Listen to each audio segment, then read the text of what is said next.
Bienvenue dans cette nouvelle édition du QG News. Voici les titres de l'actualité. Double attaque contre la mission des Nations Unies au Mali. Le bilan fait état de 9 victimes, dont un casque bleu togolais et 5 agents de sécurité maliens. Avec près de 500 milliards de francs CFA de transfert de fonds, la diaspora malienne est une des plus dynamiques du continent, si bien qu'un ministère lui est totalement dédié. Et puis, comment assurer une longévité à l'art? Eh bien, un jeune artiste égyptien semble avoir trouvé une solution originale, des portraits à base de tabac découvertes dans ce journal. Les faits se sont déroulés vers 14h, heure locale, ce lundi. 9 personnes, dont un casque bleu togolais et 5 agents de sécurité maliens, ont perdu la vie lors de 2 attaques distinctes à Douentza et Tombouctou contre la MINUSMA, la mission de l'ONU au Mali. Selon les responsables locaux, les assaillants étaient armés de grenades et de kalachnikov. Une force de réaction rapide et des hélicoptères d'attaque ont été déployés pour sécuriser les lieux et traquer les responsables. On écoute à ce propos Pacha Abdul, habitant de Tombouctou. En effet, c'est un peu urgent maintenant parce que le camp d'arrondissement est situé en pleine ville de Tombouctou. Donc du coup, il faut tout mettre en œuvre pour arrêter cette insécurité-là parce qu'on en a marre de cette situation. Maintenant qu'on a signé l'accord, ça fait plus de 2 ans, il est temps urgent maintenant d'appliquer cet accord.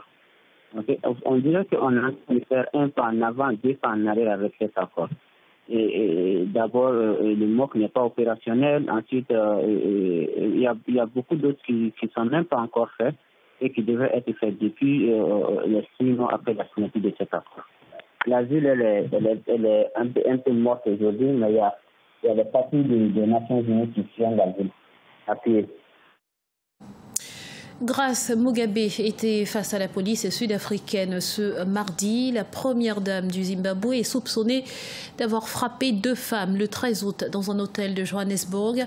Elle doit comparaître cet après-midi devant la justice. Les autorités zimbabwéennes n'ont pas pour l'instant réagi à cette affaire, mais le ZANU-PF, le parti au pouvoir dont est également membre Grace Mugabe, parle d'une altercation mineure. 15 août 1960, 15 août 2017, la République du Congo célèbre ce mardi le 57e anniversaire de son accession à la souveraineté internationale. Un anniversaire marqué par un défilé qui a mobilisé les forces armées congolaises et les civils sur le boulevard Alfred Raoul en présence du chef de l'État Denis Sassou Nguesso. Dans son adresse à la nation, ce dernier a déclaré vouloir s'appuyer sur une nouvelle équipe gouvernementale pour mener à bien les réformes qu'exige la mauvaise conjoncture économique et financière du pays. De l'Europe à l'Amérique latine, la diaspora africaine peut être une des clés du développement du continent. Avec près de 500 milliards de francs CFA rapatriés, la diaspora malienne, par exemple, participe directement ou indirectement au financement de projets d'infrastructure et de facto à la création d'emplois. Explication dans ce reportage de Mokhtar Bari, notre correspondant Mali, commenté par Idette Mirabel-Bissou.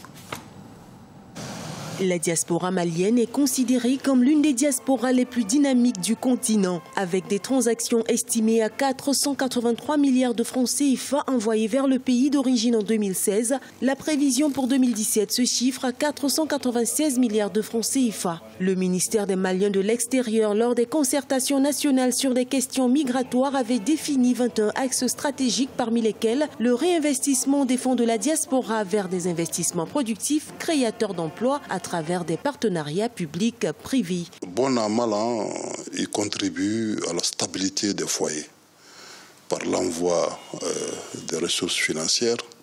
Il contribue aussi par l'amélioration du cadre de vie au niveau de leur terroir. Aujourd'hui, on peut constater dans certaines régions, notamment dans la région des Cailles, de nombreuses réalisations en termes d'infrastructures sociales, telles que les écoles construites, telles que les châteaux d'eau, les adductions d'eau, les centres de santé. Ils sont sportifs, musiciens, ingénieurs, hommes d'affaires qui font la fierté du Mali à l'extérieur. Leur ambition, rentrer définitivement au pays afin de créer des emplois. C'est le cas de Papouane, une start-up malienne qui facilite le retour de jeunes de la diaspora porteurs de projets. si ces personnes-là viennent, ils sont obligés de travailler avec les locaux, donc ça crée une certaine synergie et ça empêche les locaux qui sont ici de se dire que voilà, on va retourner, de croire que la France c'est l'Eldorado, que l'Europe c'est l'Eldorado. Donc en fait, c'est un moyen aussi qui va leur permettre de se dire que c'est possible de faire des choses ici au Mali. Sur les 6 millions de Maliens de l'extérieur, 3/4 sont basés en Afrique de l'Ouest, 700 000 en Afrique centrale, 200 000 en Europe selon les chiffres officiels. Le dynamisme de ces hommes et femmes a abouti à la création de ministères dédiés à la diaspora en octobre 2003. Culture à présent et flèche sur un artiste égyptien pas comme les autres. Abdelrahman Al-Abrouk crée des toiles à base de tabac qui brûlent afin de les faire perdurer dans le temps. De l'art, oui, mais également un moyen de sensibilisation aux dangers liés à la consommation de tabac. Corinne Kamdem. Du tabac pour faire perdurer l'art. À seulement 23 ans, l'artiste égyptien Abdelrahman Al-Abrouk brûle ses portraits à base de tabac pour attirer l'attention sur les dangers liés à la cigarette. Ça va faire 1 an qu'Abdelrahman dessine avec du tabac et ses toiles ont déjà reçu énormément de commentaires positifs. Une fierté pour ce jeune égyptien qui a commencé à dessiner après sa première année d'université. Lorsque j'ai mis un de mes tableaux sur Facebook, personne n'avait jamais vu quelque chose de pareil. Le premier commentaire que j'ai reçu disait que j'avais finalement trouvé quelque chose de positif à faire avec du tabac. C'est vrai que le message était facile à comprendre. Mon but était de créer quelque chose de positif à partir d'une substance qui est nocive.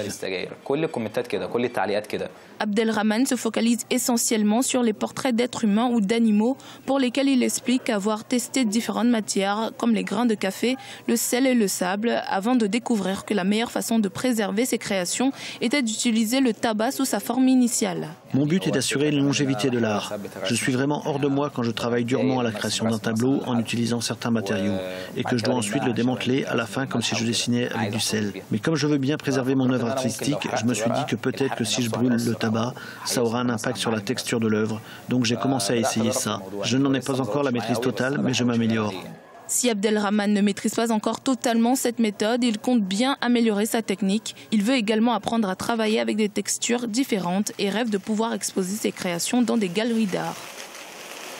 Un mot de sport à présent, le Kenya sera candidat à l'organisation des mondiaux 2023 d'athlétisme.